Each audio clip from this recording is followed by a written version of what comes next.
The Sturm Tiger World War II was a laboratory of madness, but few things compare to the Sturmtiger.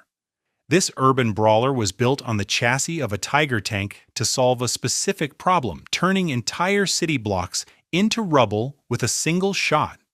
Instead of a traditional tank gun, it carried a massive 15-inch rocket launcher originally designed to fight submarines. The sheer scale of its ammunition is where things get truly terrifying for the enemy. Each rocket weighed nearly 800 pounds, requiring a dedicated internal crane just to load a single round into the breech. While most tanks fired shells to pierce armor, the Sturmtiger fired what were essentially flying depth charges. In one documented engagement, a single 15-inch rocket destroyed 3 M4 Sherman tanks at once through the sheer force of its overpressure wave. Protected by 5.9 inches of frontal steel, this 75-ton monster was nearly immune to most Allied anti-tank fire at the time. However, its massive weight meant it could only crawl at 25 miles per hour, and it carried just 14 rounds of ammunition. It was less of a tank and more of a mobile natural disaster, designed to level fortresses and erase hope from the battlefield. Char 2C. Char 2C, standing at a massive 13 feet high, the French Char 2C was a monster that looked more like a rolling apartment complex than a traditional tank. Stretching over 33 feet long to cross the widest trenches of the Great War, this behemoth remains the largest operational tank ever put into service. Operating this 75-ton giant required a staggering crew of 12 men, including a dedicated onboard mechanic whose sole job was to keep the two 250-horsepower engines from failing during maneuvers. The cavernous interior felt less like a vehicle and more like the engine room of a naval destroyer. To any soldier standing next to it, the top of a standard Tiger tank would barely reach the middle of the Char 2C's massive hull. Rather than a frontline brawler, this steel fortress functioned as a psychological weapon intended to terrify the German infantry by its sheer looming presence on the horizon. Despite the imposing size, the armor was a mere 1.7 inches thick, leaving the crew vulnerable to the high-velocity guns of 1940. A top speed of only 9 miles per hour made it tragically slow and an easy target for the relentless strikes of the Luftwaffe's dive bombers. Ultimately, these land battleships met a quiet end, destroyed by their own crews while stuck on rail cars, never having the chance to fire their cannons in a real tank duel. Then the Jagdtiger. Jagdtiger fixed turret beasts don't get more intimidating, the heaviest armored vehicle to ever see actual combat during the entire war. Dominating the battlefield with a 128mm PK-44 cannon, this 79-ton Predator could accurately decapitate an Allied tank from an incredible distance of over 2 miles. It was designed with a single, brutal purpose: to be a mobile executioner that no armor in the world could hope to withstand or survive. The frontal protection of this steel mountain was a staggering 9.8 inches thick, rendering it virtually invincible to any direct fire from the American or British arsenals. During one intense engagement, a single Jagdtiger reportedly absorbed over 20 direct hits from 75mm guns and simply drove away with nothing more than superficial scratches.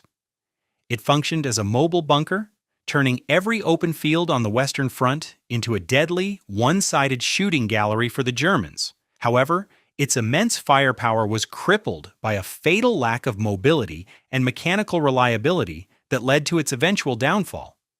Because it used the same engine as the much lighter Tiger II, the power plant was constantly stressed to its breaking point, just to reach 21 miles per hour. Most Jagdtigers were actually abandoned by their crews due to simple mechanical failures or running out of fuel while retreating, proving that even the strongest executioner can be paralyzed by its own staggering weight. A39 Tortoise. British engineers didn't want a tank, they wanted a bunker that could walk across a shattered Europe. This 78-ton slab of solid steel, known as the A39 Tortoise, was their definitive answer to the terrifying Siegfried line, designed to ignore enemy fire while grinding forward. By abandoning the idea of a rotating turret entirely, the designers opted for a massive, fixed superstructure that looked like a heavy iron box dropped onto tracks. This unconventional layout allowed for a high-velocity 3.7-inch gun, a weapon capable of punching through almost any concrete or steel obstacle the Germans could put in its path. Inside this monster, the crew lived in a world of cramped, oily iron. Frontal protection consisted of a solid 9 inches of steel, a physical barrier so dense that most German anti-tank rounds would simply bounce off like pebbles hitting a wall. But here is the catch. A soul-crushing pace of just 12 miles per hour made it an agonizingly slow target.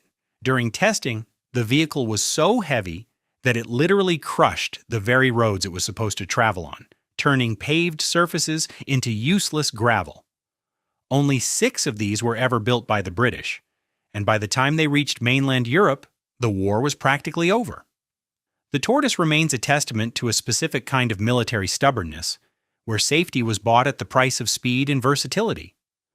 While a nearly unkillable god of war in a defensive position, this giant simply arrived far too late to survive on a fast-moving modern battlefield.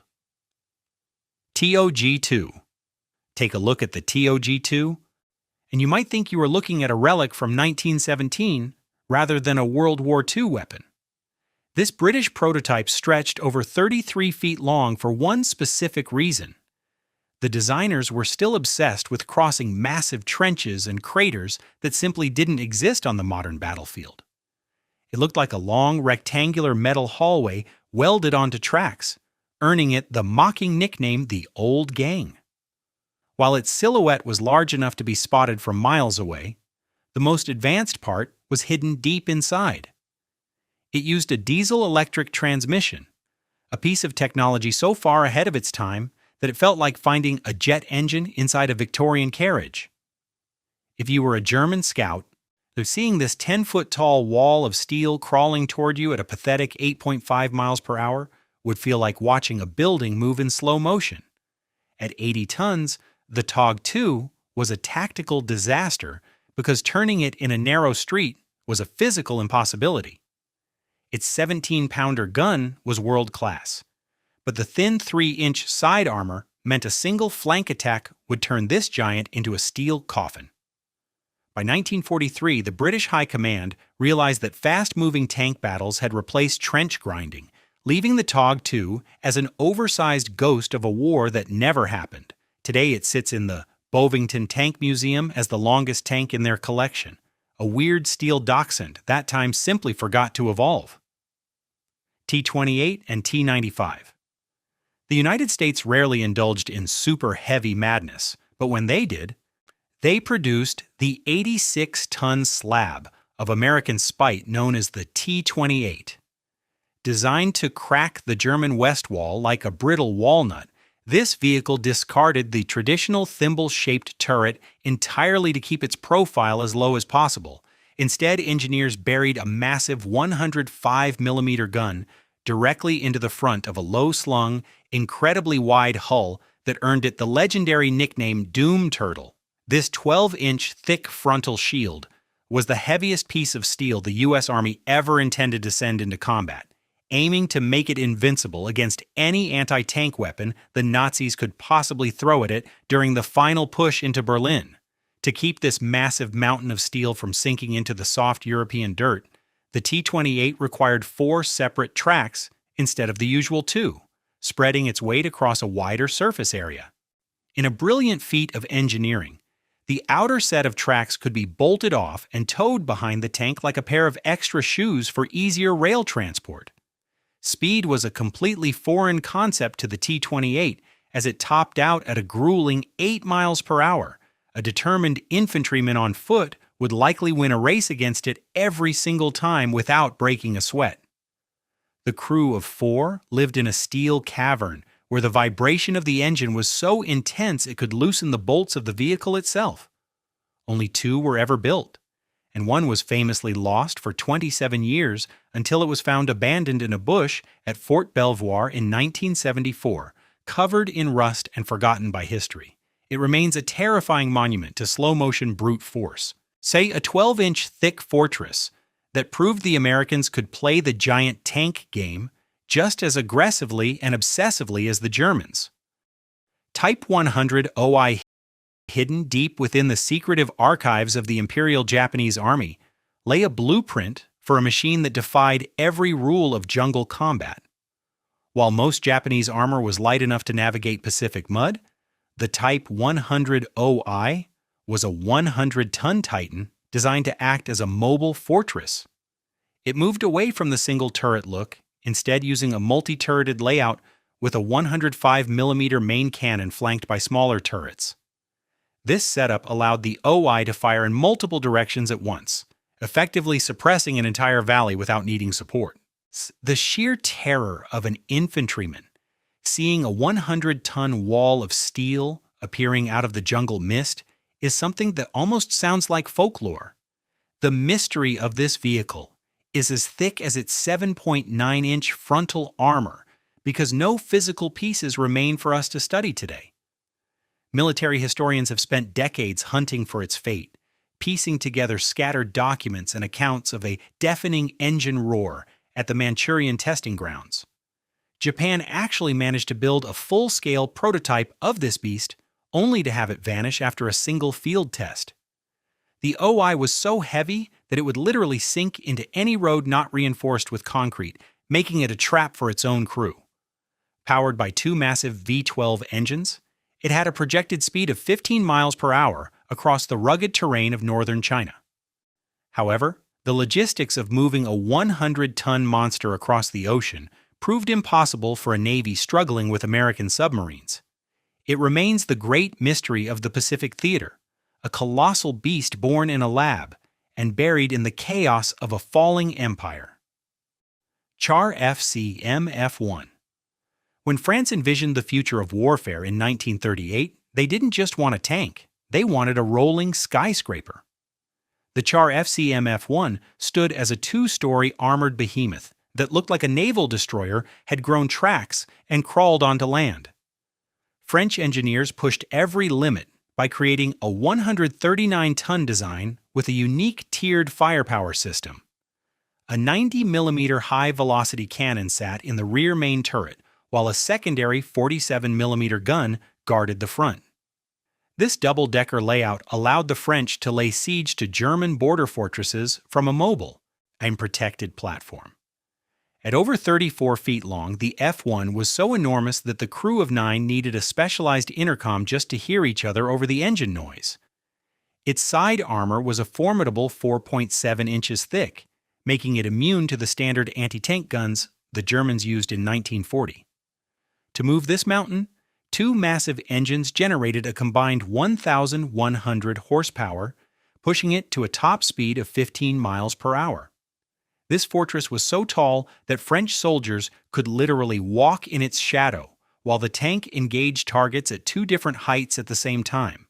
The FCM F1 never saw a real battlefield because the German Blitzkrieg overran the factories before the prototypes were finished. It remains a fascinating look at a lost branch of evolution, where France tried to build a landship to dominate the horizon. It was a brutal vision of power that was erased by the speed of modern war. Had it reached production, it would have been the most intimidating siege engine of the century. E-100. As the shadows of defeat closed in on the Third Reich, German engineers made one last, desperate attempt to reclaim the battlefield through sheer industrial intimidation. The E-100 was the crown jewel of the Entwicklung series, a project aimed at standardizing tank production. Yet it evolved into a 140-ton behemoth that defied all logic. Unlike the complex designs of earlier heavy tanks, the E-100 featured a more streamlined hull with sloped armor reaching 7.9 inches in thickness. This experimental monster was designed to carry a massive 150mm main gun, though a weapon so large it would have rendered almost any Allied tank obsolete in a single exchange of fire. It represented the absolute limit of what 1945 technology could put onto tracks before the entire German war machine collapsed under its own weight. The construction of the E-100 was a race against time and dwindling resources, with technicians working in hidden factories while Allied bombers loomed overhead. By the time British forces captured the testing grounds, they found only a completed chassis, waiting for a turret that would never arrive. Despite its 140-ton weight, the E-100 utilized an advanced suspension system that promised a surprisingly smooth ride at 25 miles per hour. This mobility would have made it a far more dangerous predator than its slower super-heavy cousins. Powering this steel titan was a 700-horsepower Maybach engine, though plans existed to upgrade it to a 1,200-horsepower unit to handle the immense strain. Its side skirts alone were thick enough to stop most anti-tank rounds, acting as a secondary shield for the tracks. The E-100 was a ghost of a war that was already lost, a 140-ton vision of a future that the world narrowly avoided. Panzer VIII Maus. At the top of this list of armored insanity sits the Panzer VIII Maus, a vehicle so massive it feels like a fever dream. Weighing a staggering 188 tons, the Maus redefined the boundaries of engineering. Its front armor was 9.4 inches of solid steel, while the turret face reached a mind-boggling 18 inches. To move this 188-ton mountain, Ferdinand Porsche used a diesel-electric system where the engine acted like a power plant for motors in the tracks. This was light years ahead of its time, but it could only push the Maus to a crawling speed of 8 miles per hour. The weight created a nightmare that no other army had ever faced. Since no bridge in Europe could hold its weight, the Maus had a snorkel system to drive completely submerged along riverbeds while breathing through a tube. At 12 feet high and 33 feet long, no amount of camouflage could hide this beast. Its 128mm gun could erase any Allied vehicle, but the tank became a stationary bunker the moment it ran out of fuel or broke a single track bolt. The Maus was a victim of the bigger is better obsession that blinded German leadership. While invincible in a head-on fight, it had no defense against the Allied aircraft that ruled the skies. Only 2 prototypes were ever built, and they were sabotaged before ever firing a shot in combat. If you enjoyed this deep dive into the titans of World War II, please share your thoughts on which monster was the most insane in the comments below. Thank you for exploring this steel-heavy history with us, and we look forward to seeing you in our next